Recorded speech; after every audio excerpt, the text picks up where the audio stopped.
میں پہلے دن سے ڈھول بجانا شروع کر دینا. پہلی محرم کو ڈھول بجاؤ گے کتنے مرد کے پوت ہیں. مولانا ثناء رضا صاحب پیچھے تو آپ نے بہت چیخ لیا ڈھول جائز ہے جائز ہے جائز ہے. محرم کی 1 تاریخ سے ڈھول بجانے لگو بجانے لگو بجانے لگو. اب اگر آپ کے اندر اتنی ہمت ہے تو جائیے ممبئی اور مفتی صوفی کلیم حنفی صاحب سے خلیفہ تاج الشریعہ سے آپ مناظرہ کریے, مناظرہ جیتیے. ہم اپنے سروں کو خم کر دیں گے آپ کے آگے, آپ کی بات کو ہم دل و جان سے تسلیم کر لیں گے. آپ مناظرہ جیتائیے. آپ بلا وجہ کی باتیں کرنا, پیچھے لفاظی کرنا بہت آسان ہے میاں, پیچھے بولنا بہت آسان ہے, تقریر کرنا بہت آسان ہے اپنے مریدوں میں. آپ کے بھائی کھلم کھلا بول رہے ہیں ڈھول بجائیے, یہ کریے وہ کریے. اور اعلیٰ حضرت امام احمد رضا خان فاضل بریلوی علیہ رحمۃ الرضوان کی جو عبارتیں ہیں اس کو آپ توڑ مروڑ کر پیش کر رہے ہیں عوام کے سامنے. اعلیٰ حضرت کی عبارتوں کو آپ توڑ مروڑ کر پیش کر رہے ہیں, غلط طریقے سے پیش کر رہے ہیں. عوام سمجھ رہی ہے کہ اعلیٰ حضرت کا تو یہ فتویٰ ہے, اور آج تک مولوی ہمیں گمراہ کرتے رہے, آج تک مولانا لوگ یہی بتاتے رہے کہ ڈھول حرام ہے ڈھول حرام ہے ڈھول حرام ہے.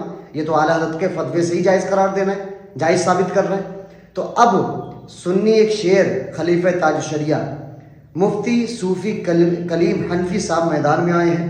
انہوں نے کھلم کھلا چیلنج کیا ہے اور وہ اس بات کے قائل ہیں اور ہم بھی اسی بات کے قائل ہیں کہ ڈھول حرام ہے. تو اگر آپ اپنی بات پر صحیح ہیں تو آپ ثابت کریے اس چیز کو. آنے جانے کا کرایہ, رہنے کا خرچہ, سارا انتظام کلیم حنفی صاحب کریں گے ممبئی میں. آنے جانے کا کرایہ وہ دیں گے, آپ 10 لوگ بھی لے جا سکتے ہیں ساتھ میں. لیکن جو مناظرہ کرے گا, چاہے آپ ہوں, آپ کے بھائی ہوں یا آپ کے خاندان میں سے کوئی ہو, وہ مستند عالم ہوگا, غیر عالم مناظرہ نہیں کرے گا. انہوں نے شرط لگا دی ہے جو نحو و صرف کے قواعد کو جانتا ہو, علم نحو کیا ہے اس کے قواعد کیا ہے, علم صرف کیا ہے اس کے قواعد کیا ہے, ان کو جانتا ہو, اس کی معلومات رکھتا ہو, اس کے بعد میں مناظرہ ہوگا. مستند عالم مناظرہ کرے گا. تو صوفی کلیم حنفی صاحب نے چیلنج دیا کہ کھلم کھلا چیلنج ہے, دربار کھلا ہوا ہے, لڑائی جھگڑے کی کوئی بات ہی نہیں ہے. آپ تشریف لائیے, اپنے ساتھ میں چند لوگوں کو اور لائیے اور مناظرہ کریے اس بات پر. آپ پیچھے بہت چیخ رہے ہیں, بہت چلا رہے ہیں کہ ڈھول جو ہے جائز ہے جائز ہے, 1 محرم سے ڈھول بجانا شروع کر دو. اگر جائز ہے اس کو ثابت کریے, ورنہ لفاظی کرنا بند کریے, ورنہ چیخنا چلانا بند کریے, ورنہ عوام کو گمراہ کرنا بند کریے. ڈھول حرام ہے تو ہر حال میں حرام ہے. آپ اس کو جائز قرار دے رہے ہیں تو اس کو ثابت کریے, مناظرہ جا کے کریے. اور اگر آپ مناظرہ نہیں کرتے ہیں یا نہیں جانتے ہیں یا کوئی ہیلا بہانہ بناتے ہیں, مطلب آپ غلط ہیں, یہ ثابت ہو جائے گا. ہم آپ کی بات کو سر خم کر کے تسلیم کر لیں گے اور جو آپ تقریر کرتے ہیں وہی ہم کریں گے کہ مولانا ثناء رضا صاحب کی تحقیق ہے اور وہ جو فرمانے وہ صحیح کریں. لیکن آپ مناظرہ جیتیے, آپ جائیے. اگر آپ نہیں جاتے پھر آپ غلط ثابت ہو جائیں گے کہ آپ غلط ہیں اس لیے آپ نہیں جا رہے ہیں, آپ غلط ہیں اس لیے آپ ثابت نہیں کر پا رہے ہیں.